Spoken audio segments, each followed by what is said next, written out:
self-defense, and most importantly, no compromise on our foundational principles. No compromise on our foundational principles. Voice.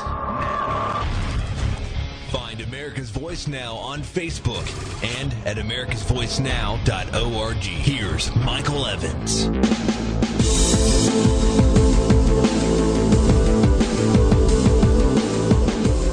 Good morning, America. You've joined us in our third and final hour of America's Voice Now. Appreciate you taking the time out of your day to spend with us.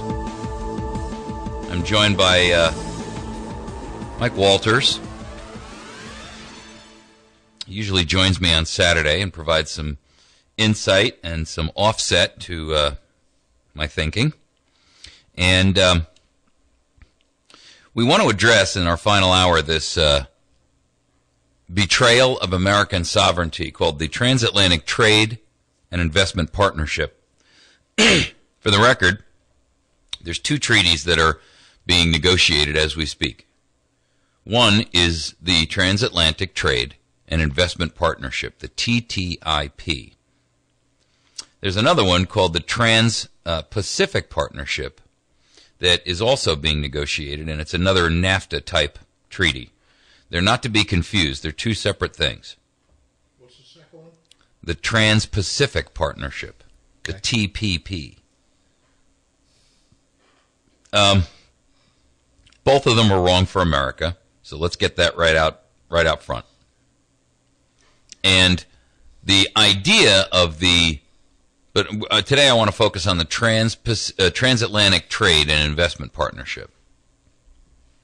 It's a negotiation that's been underway in Washington and with European Union leaders for years. And it incorporates business, banking, environmental, union stakeholders, here we go again, combined with government representation. And what this really is a not so well-veiled effort to create a merger between the European Union, the EU, and the United States of America. So that which we broke away from 237 years ago, we are about to rejoin. With that will necessarily come something which you should be dreading with every fiber of your being and willing to fight against to the death if necessary. And you know what that is? The loss of American sovereignty as an independent nation. Because once we wrap ourselves up underneath the mantle and the flag of the EU, we will cease to have a constitution and a foundational republic that is based on the Bill of Rights of protecting the minority of one, the smallest minority in existence. Despite these claims by these parties that are negotiating this to transparency, openness, and democracy, these negotiations have been going on for years and are being conducted under a cloak of secrecy that should have every American chilled to their core. They're closed to the press. The texts and the documents are unavailable to the press or the public. And this is standard operating procedure in the European Union. And it's become standard operating procedure under this administration in the last term and the current one. And mark my words, this is not a Republican or a Democrat diatribe. Both parties have betrayed us and sold us down the river. Both parties have betrayed us and sold us out for 30 pieces of silver, whether that is 30 pieces of silver in a monetary form or in a secrecy form or whatever you want to qualify it or whatever their price was. We have been sold down the river by our governments, collectively and individually. They're in the process of having these talks in Washington right now. This is the fourth day on July 11th that they are in these talks. Have you ever heard about this in the mass media?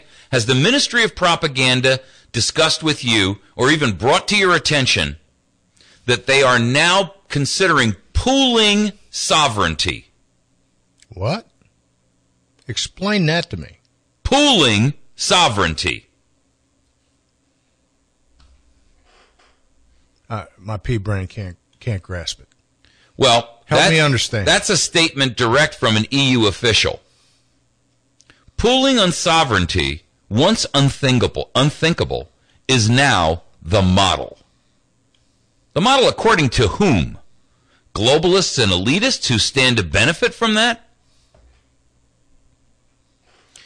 This is, ladies and gentlemen, the absolute and final straw that should have America up in arms, figuratively and potentially literally.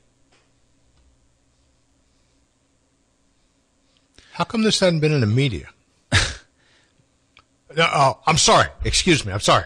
Need I waste time explaining that? No. I'm sorry. Sorry I asked. Sefcovic, who is the leader of the EU negotiations team or what have you, this is his concept. The euro currency is stable, but the crisis has not gone away completely, and we have to continue to follow these new rules if we want to ensure that it does not return. And there are still more changes to be expected en route. Now, for those of you who are critical thinkers, I want you to listen carefully and read between the lines. Here we go.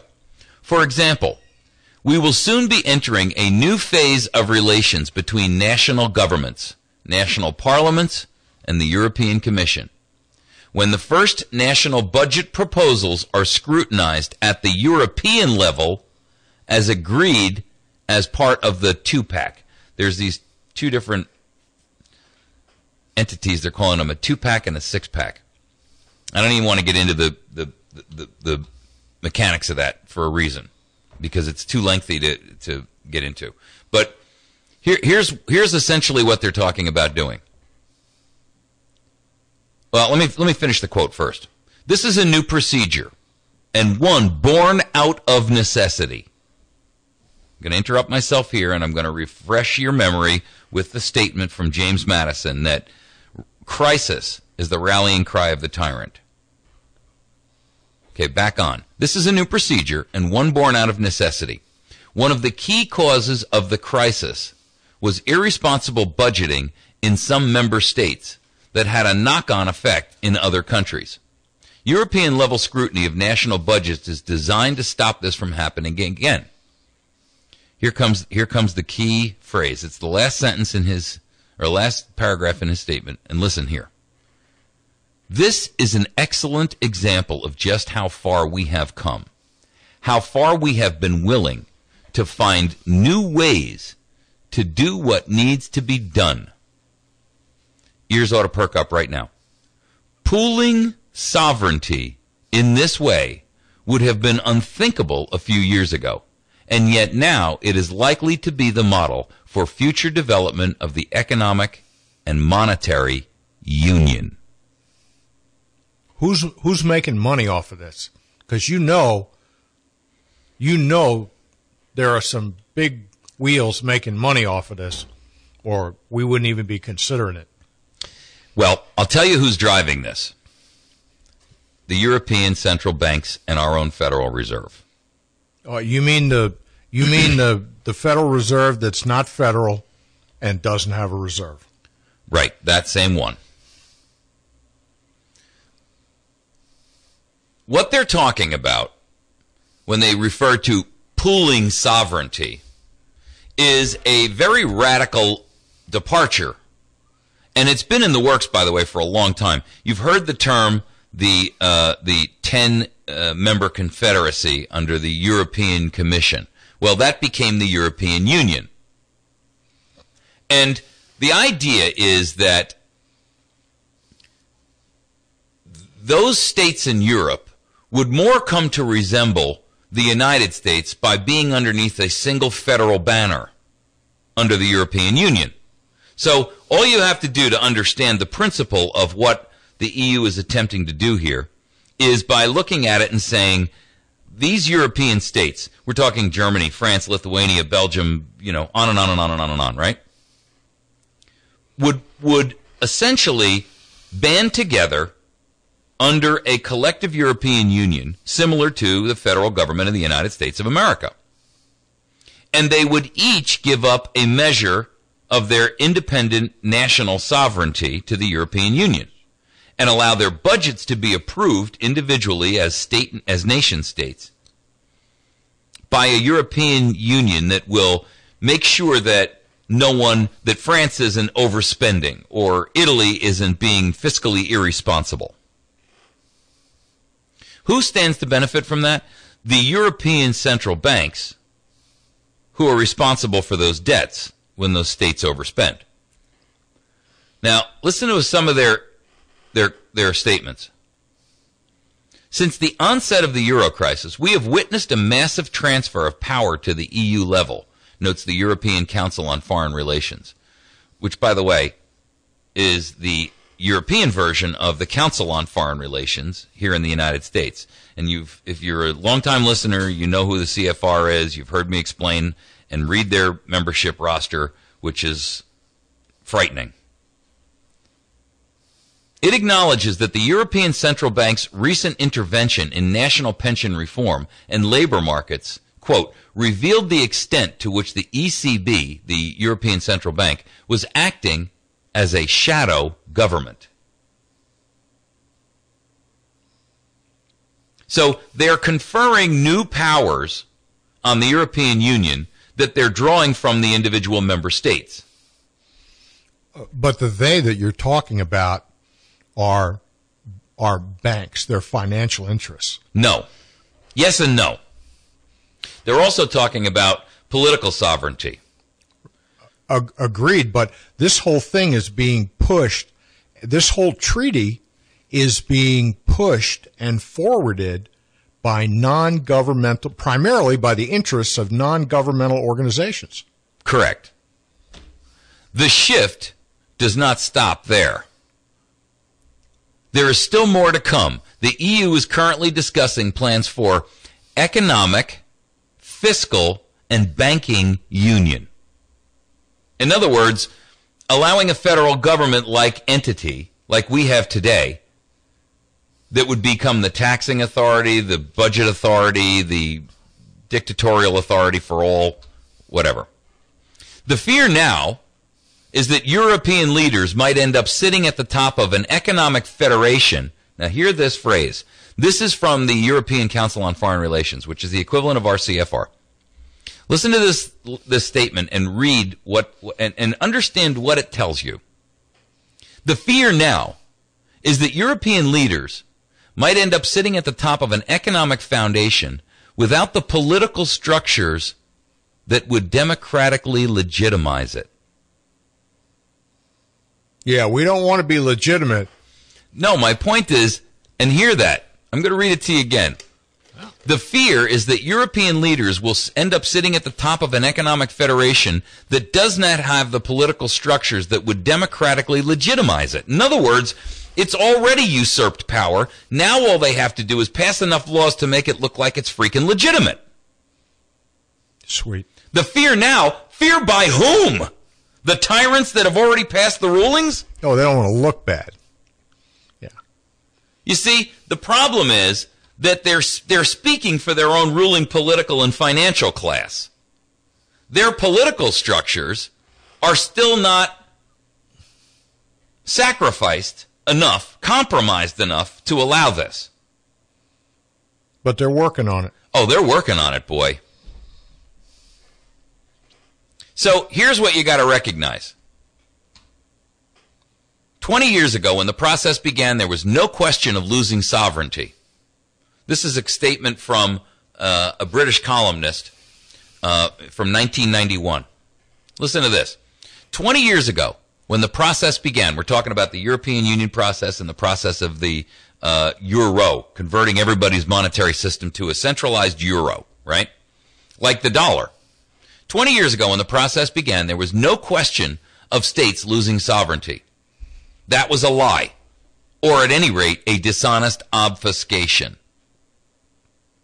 See, we need time to shape public opinion to get it where we want it. Well, they understood that monetary policy was essentially a function and a requirement and a basic foundation for national sovereignty, right? And without having a centralized monetary supply, they could never truly grasp the power from those nation states. They had to have the money supply first so that they could then bend those states to their will. How do we know that? Well, because now they're dictating the rules to Italy, to France, to Belgium, to Germany. Germany's actually doing most of the dictating these days, but Greece, right? I mean, look at the countries that are in trouble over there. Italy, France, Greece. Those nations, Portugal, they're on life support, fiscal life support. So the European Union steps in and says, well, we'll take over your budgetary woes. But in place of that, you've got to turn over the decision-making process about all future monetary policy, and you've got to turn over all of your national sovereignty about what rules and regulations we can impose upon you. And if you control the money, you control what? The power. Now, this is a dangerous game, and I'll tell you why. All you got to do is listen to the head of the European Union, and I say the de facto head because Angela Merkel, who is the Chancellor of Germany, is not the leader, but Germany is the most powerful nation in the European Union. And here's what she says. My vision is one of political union, not economic union. Notice the wording she uses, political union. We need to become incrementally closer and closer in all policy areas. Over a long process, we will transfer more power to the European Commission, which will then handle what falls within the European remit like a government of Europe. Now, that's the European side. For the record, I haven't even gotten into how the U.S. is getting tied into this, right? Because we haven't even begun to discuss how they're planning on merging us with the European Union. But you have to understand the foundation to understand where this is headed. For the record, by the way, the skepticism of the people has become so apparent that it's almost undeniable at this point. The citizens in the European Union country have begun to grasp the reality of what they've allowed to grow underneath their own feet. And they are starting to begin to see what this will mean for them as independent states, nations, and peoples. But today, they're getting smacked right between the eyes with a baseball bat, and they're becoming fully awake. A recent study that was done by the European Council on Foreign Relations, which again is the sister organization of the CFR here in the United States, actually complains about that fact in a study that they completed. And they're stating that the trust and the confidence in the EU country principle has eroded and plummeted so dramatically that they are going to now have to fight against the very citizens that they're trying to usurp power and authority from. Sound familiar, folks? I mean, this is what's happening over there is essentially what's happening over here. The only difference is we've already delegated some limited authority to our federal government, but they have been slowly but surely acquiring and annexing more and more and more power. Now listen to what this CFR study report says. It was once seen, now, and for the record, you have to understand, the Brits are not part of the European Union. They've retained their monetary supply as the British sterling, right? They don't use the euro. It was once seen as a British disease, but Euroscepticism has now spread across the continent like a virus. As data from the Eurobarometer shows, trust in the European project has fallen even faster than the growth rates. They're finding that it's fallen by as much as 50 percentage points. What is so striking says the CFR author, is that everyone in the EU has been losing faith in the project, both creditors and debtors and Eurozone countries, would-be members and the opt-outs being like England. Back in 2007, people thought that the UK was the Eurosceptic outlier or the outsider. Now, remarkably, the 4 largest Eurozone countries have even lower levels of trust than in the EU institutions than the Britons did back in 2007. Okay, so now you understand the lay of the land. So here's the real question. How does this affect us? And why, and under what circumstances?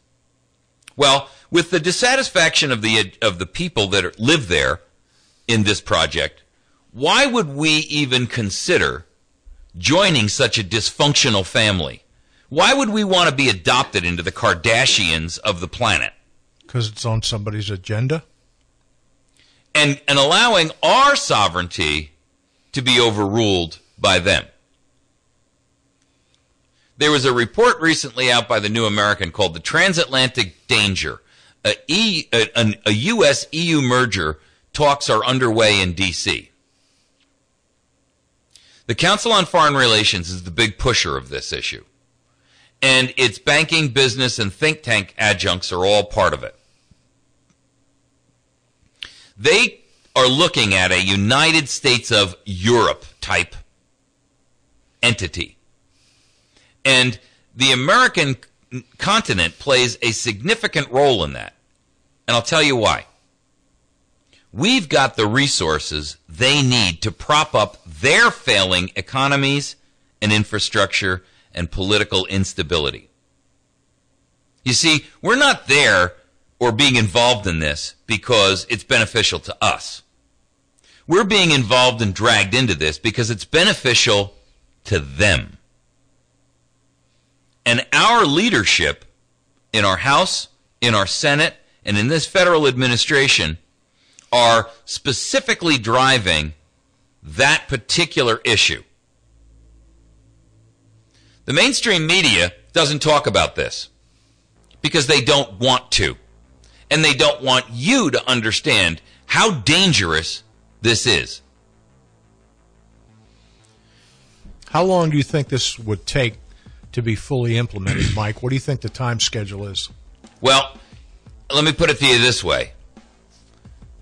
In 1991, the German foreign minister came out and said, "The road points not backward to the nation state of the past. Basically, it is a matter of constructing a world order of peace in which the United Nations must at least play the central role assigned in its charter." A what order of peace? A world order of peace. My name is Michael Evans. You're listening to America's Voice Now. Stick with us. We're going to take a break. When we come back, we're going to take your phone calls on this, and we're going to discuss it in greater detail. We'll be back in just a moment. We are the Ozarks' best news talk, KBMV Birch Tree. America's Voice Now, delivering truth over mainstream propaganda every single day. Hi, my name is Michael Evans, and I'm your host, Monday through Friday, 8 a.m. and 8 p.m., and Saturday morning from 6 to 9 a.m. Join me daily for important guests and my unique slant on hot topics in the news. Visit americasvoicenow.org for even more news, articles, and commentary, and watch our show streaming live to your PC. Share your morning with me. Get educated, informed, motivated, and activated. America's Voice Now, right here on 107.1. Fox News Radio, I'm Lillian Wu. Day 2 of deliberations in the George Zimmerman trial. The sequestered jury first answering a series of questions from the judge. Did any of you read or listen to any radio, television, or newspaper reports about the case? The prosecution's trying to convince the jury that Zimmerman shot Trayvon Martin in self-defense. Prosecutors tried convincing the jury Zimmerman was a wannabe police officer hoping to catch a criminal. Jurors will need to choose between acquitting Zimmerman or finding him guilty of either murder or manslaughter. Fox Radio's Evan Brown. And a Saudi princess charged with human trafficking no longer behind bars. Free on $5 million bail, courtesy of her country's consulate in Southern California. But authorities say Michelle Alabon is being electronically monitored and has surrendered her passport. Fox Radio's Pam Puso. Fox News. We report, you decide. We believe the better the ingredients, the better the taste to bring to you the greatest tasting pastries possible. At Chantilly's Artisan Bakery, we use organic, locally sourced, and natural ingredients of the highest quality. Every item is handcrafted and baked fresh for you each and every day. Visit Chantilly's Artisan Bakery, number 2 Evans Arcade on the Courthouse Square in downtown West Plains. Or call ahead 255-2253. Be sure to like and follow Chantilly's Artisan Bakery on Facebook. Weather sponsorships are now available on News Talk 107.1 The Point. Get more information, email info@diamondmediaradio.com for complete details. From the Point Weather Center for this morning, we'll kick off the weekend with sunshine and a high of 86. It'll depart cloudy tonight at 60. Sunday should be a mostly sunny day with a high of 86. Monday will start the week with a partly sunny day or high 87. Again, the high for today, 86 under sunny skies, and I'm Rod Tanner. And for more information, visit my1071thepoint.com. Mission Control, this is Stan Sputnik. Dan, this 2013 FCC report on Internet service says Exceed is #1 for delivering advertised speeds. Well, sir, Exceed Internet is 4 times faster than average DSL. Did you know DSL stands for disturbingly slow load times? Keep it professional, Stan. Right, sir. Can I come home now? Stan, we need you up there to maintain these super fast 12 meg speeds. Now, let's check in with our local Earth-based Exceed dealer. Faith Enterprises, 1001 West Broadway in West Plains, or call 417-257-1803.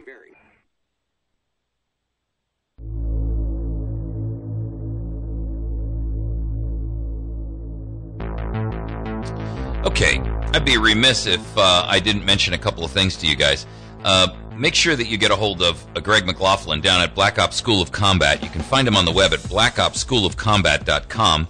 He has concealed carry courses that he runs every weekend and runs a couple during the course of the week, and then he can even run them split in two week nights, so it makes it easier for somebody who can't spend a full day in a class. Cost is $75 per person. Bring 5 friends with you, and your class is free. You can reach him at 417-255-1612.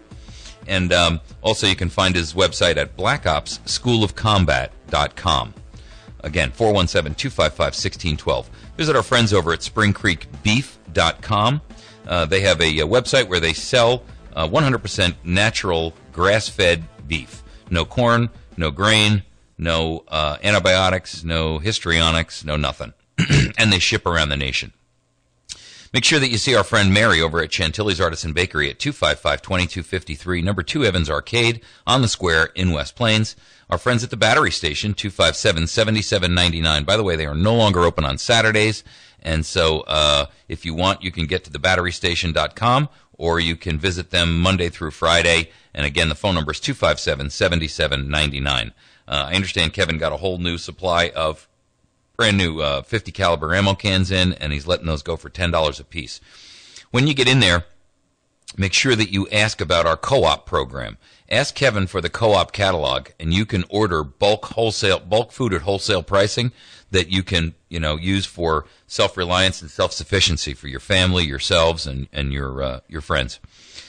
Great opportunity for you to be able to buy bulk food at wholesale rates under a cooperative scenario that can save you up to 50% on your grocery bill. So it's inexcusable if you're not taking advantage of that program, and it's only open to America's Voice Now listeners. So you really, really want to make sure that you're participating in that. There are literally hundreds of products that you can order from there. So make sure that when you get into the Battery Station, you ask for the co-op catalog. Just say that you're a listener for America's Voice Now and that you'd like to see the catalog. They'll take care of it. Our friends at West Plains Pawn, 256-3000. They're on Highway 160, just past Walmart, about a mile and a half on the right. And they have a ton of firearms, scopes, optics, ammunition, all kinds of other shop tools and computing products and things like that, jewelry, etc. Make sure that you see those folks down at West Plains Pawn. And when you get in there, make sure that you tell them that you heard about this ad for their business on America's Voice Now. Ozark Mountain Self-Reliance, one of our sponsors down in Mountain Home, has recently kicked off a brand new website. Make sure that you go visit that at ozarksurvivalgear.com. That's ozarksurvivalgear.com. And you can also call them at 870-492-4030. Pizza Hut, friends right on Porter Wagoner Boulevard. They have a family night every Tuesday where kids under 12 eat free, and then during the week they have a salad bar and pizza bar and for their lunch specials. And you go in there and it's kind of like a buffet. You can have some salad, you can have some pasta, you can have some pizza. It's a great opportunity for you to eat healthy and have something tasty at the same point in time. Stone Construction and my friend Bill Stone, who is a big fan and supporter of our program here, can be reached at 293-0116. Whether you're working on a project that is related towards residential, commercial, or industrial, whether it's farm work, whether it's yard work, indoor, outdoor, Bill handles it all. And Stone Construction's been in business for some 40 years, doing an outstanding job in our community. Make sure that you give Bill a call at 293-0116. Jason Elkins is a great plumber in our area, big friend of our program and a big supporter of ours. You can reach Jason Elkins if you have any kind of plumbing job inside, outside, or otherwise at 293-7640. And our friend John Hatley, who runs a site development, driveway, and garden type business, owns his own heavy equipment, his own machinery, comes in and does everything from breaking up old concrete work to helping you do landscaping, site development if you're building a new house or clearing some fresh land, does driveways and the like. You can reach John at 293-8229. I can tell you that John's done some work for me in the past, and he's done an excellent job.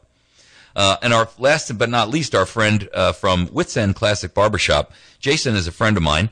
He's a young fellow who's very enterprising, has an outstanding barbershop right on the square in West Plains, and he is also the sponsor of our telephone lines. If you'd like to give us a ring here, you can do so at 417-257-1111, or you can call us on our toll-free hotline at 866-554-6636. One last plug before I go back to this TTIP, and that is those of you who are regular listeners, or if this is your first time joining us, we are in the process of working with our listenership to develop a brand new studio that we're going to be working in, and we need your help. There's a couple of ways that you can help us, not the least of which is we need some financial input from our listeners.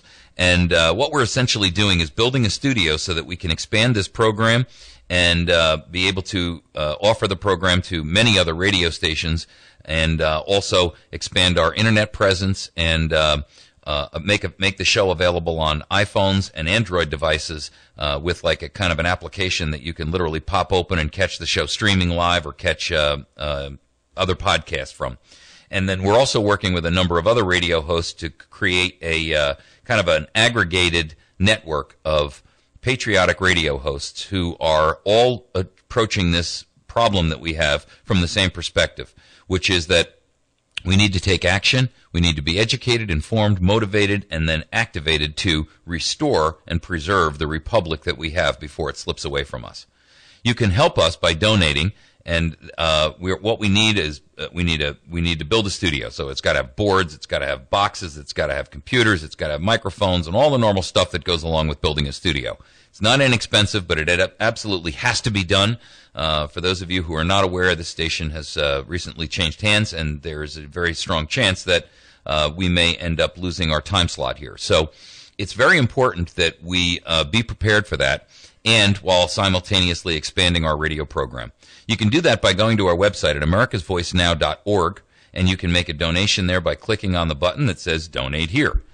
You can also become a monthly sponsor, or you can make a one-time donation. You can do that via PayPal or with credit cards. And then in addition to that, you can mail in donations here to the radio station. You can send them to America's Voice Now at 10, number 10, Court Square. That's C-O-U-R-T, like courthouse, Square. And that's in West Plains, Missouri. And the zip code here is 65775. That's America's Voice Now, 10 Court Square in West Plains, Missouri. That's MO as an abbreviation. And the zip code is 65775. If you're some of our international listeners, you'd have to probably put USA on there. I got an email from a guy in Australia the other day, and I get an email from a listener out in England. And I got to tell you, it's interesting that folks over in other nations are actually capturing America's voice now. And some of them are very, very dedicated. And it's really, that email from that fellow in Australia the other day was startling in the sense that he indicated that they've already been down the road we're headed now. And he sees the complete deterioration of everything that was going on in or all of the sovereignty that their nation had. And you know what's one of the first things they started with? The elimination of firearms. Now that the people have been completely and totally disarmed, the government feels that they have absolute impunity to pass anything that they want on them because there's no way that they can physically fight back. England is in the same boat, by the way, and that's another thing you'll never hear the Ministry of Propaganda tell you about, is that in England, tens of thousands of people march and protest against the fact that they're no longer allowed to own firearms. Guess what? They'll never get that right back. They've given it up, and they gave it up under false pretenses. But now that it's been lost, it will never, ever be returned to them. And ladies and gentlemen, when you hear about gun control in this country, that's the same exact mantra that both England and Australia went through. I can only tell you this, that when tyrants have disarmed you, you have succumbed and acquiesced to slavery. Never, ever give up your weapons. It is the only thing that keeps us a sovereign nation with the independence to fight back against a government and tyranny. You got to remember that when we're talking about governments, the people are the final power that controls them. There was an article in the New York Journal in October of 1787. Just listen to what they said. In democratic republics, the people collectively are considered as the sovereign. All legislative, judicial, and executive power is inherent in and derived from them, the people. As a people, your power and authority have sanctioned and established the current government. It stands to reason, and it follows that thinking, that if in fact that was the case, and is the case, we have the right to abolish that government if it becomes destructive of its ends. Governments are created and formed for one purpose and one purpose alone, and that is the protection of the individual rights of men. Any other function is extra-constitutional on its face. Okay, if you'd like to give us a call and talk to us about this issue going on over in the TTIP, please feel free to pick up the line and give us a call at 417-257-1111 and or 866-554-6636. Those lines, again, are sponsored by Wits End Classic Barbershop.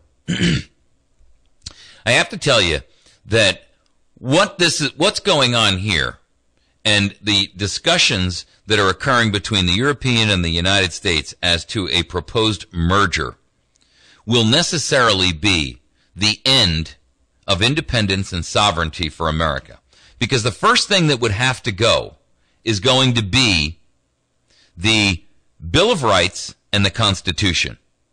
And once that, ladies and gentlemen, has been subverted or removed as the primary rule of law, lawlessness in all of its faces will ensue. And it will ensue on a massive scale.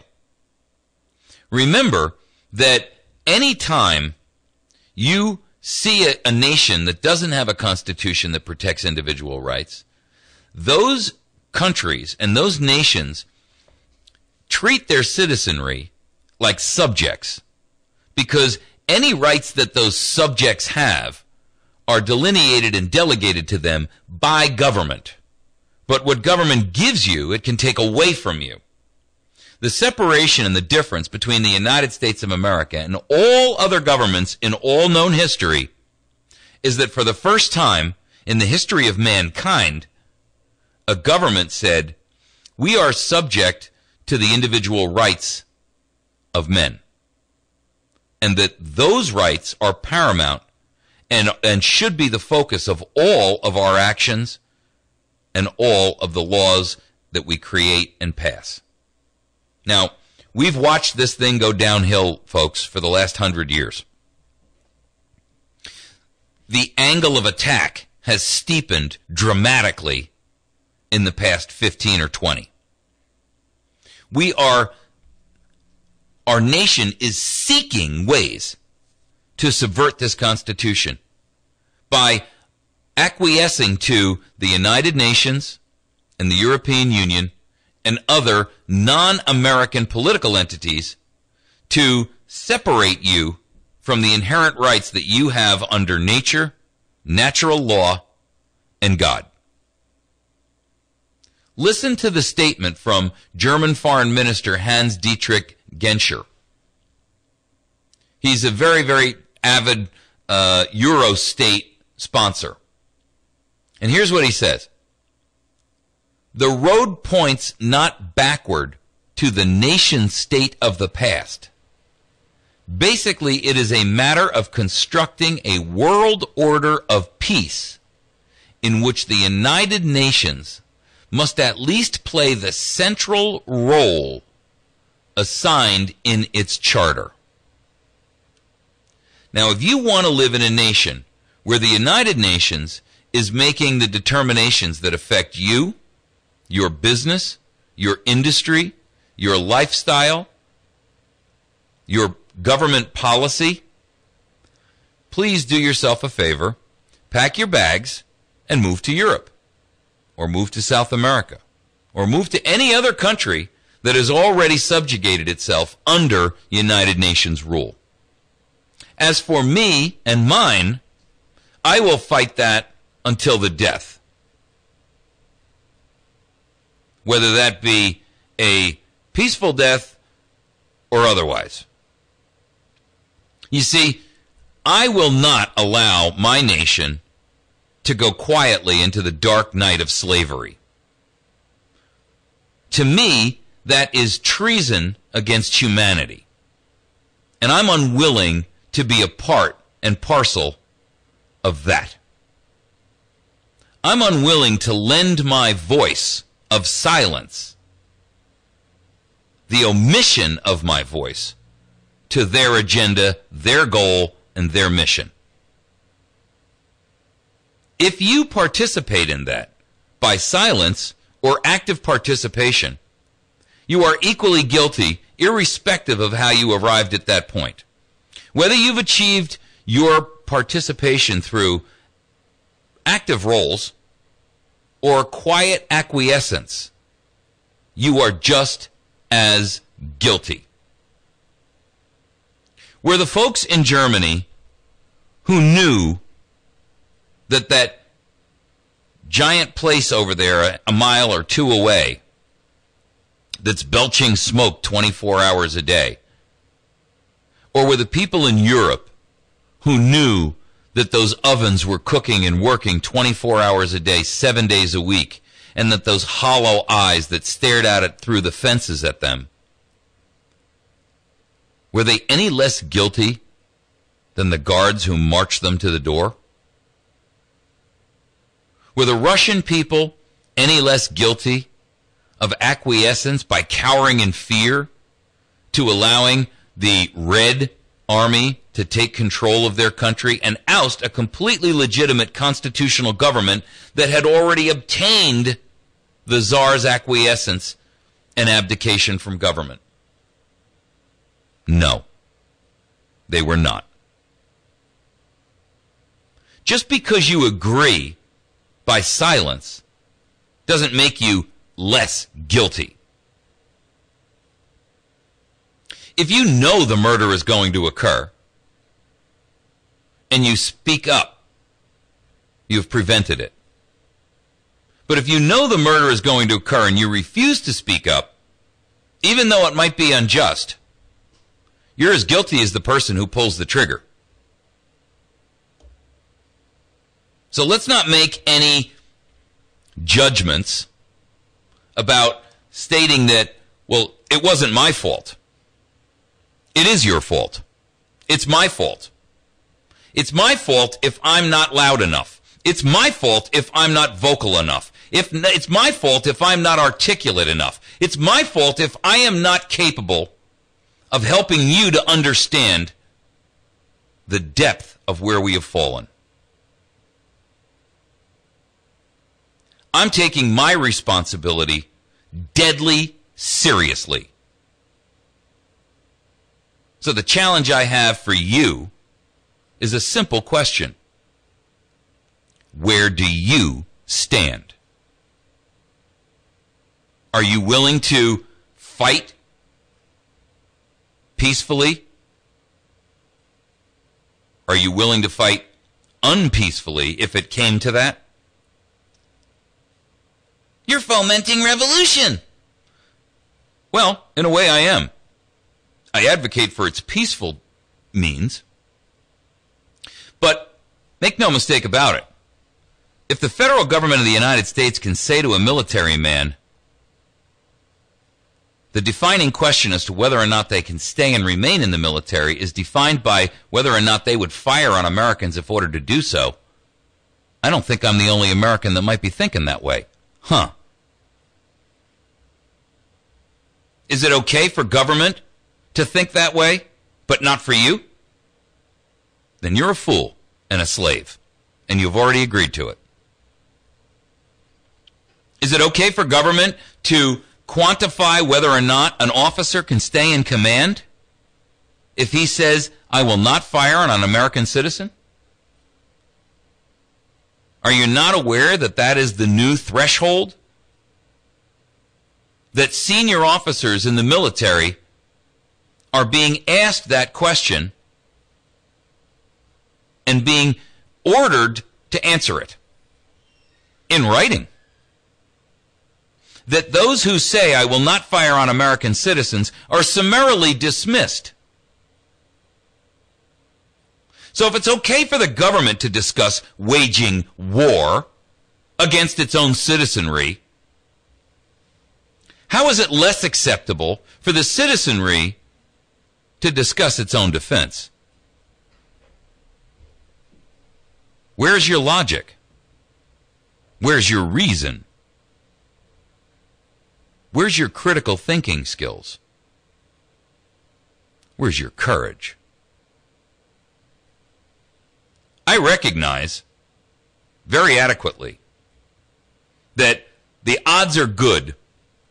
In fact, almost beyond compare. That whatever is coming in the next few years, I'm not going to come out of it on the other end a living, breathing man.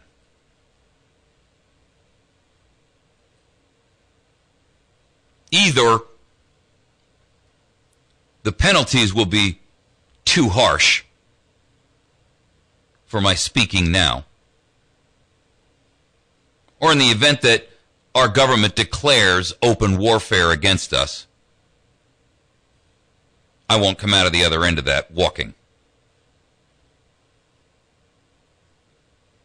But you see, the simple truth of this thing is this. If you have not made a personal commitment, and I don't mean a discussion with you and your husband, or you and your wife, or you and your best girl,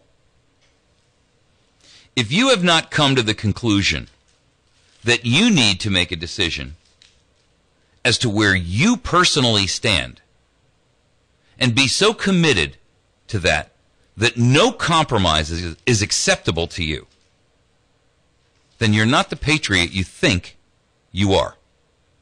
You're not the patriot you want to be. I don't call myself a conservative, because to conserve means to preserve the status quo. And I can never agree to that. I do call myself a patriot. And that term necessarily comes with the implication that revolt is imminent. I do seek a revolution in this country. A peaceful one. One which is created by a mass uprising and civil disobedience on the part of Americans. Those of you who have listened to me long enough know that I never advocate a violent revolt. I know somewhere down the road in my tribunal this will be taken all out of context, but that's okay. I have never advocated violence, and I'll tell you why. Because that's a wound that America will never recover from. That would be a mortal wound to America. It may come to that anyway, despite my best efforts and most fervent wishes. And whichever way it goes, I'm prepared to make sure that I place my effort, my energy, my time, my money, and even my life on the line to accomplish the task and the mission of restoring our nation to a point of liberty.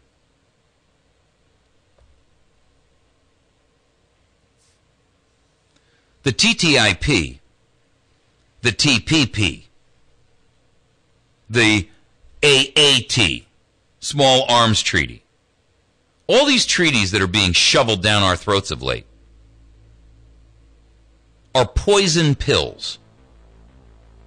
They are poisonous to our nation, to our sovereignty, and to you as an individual.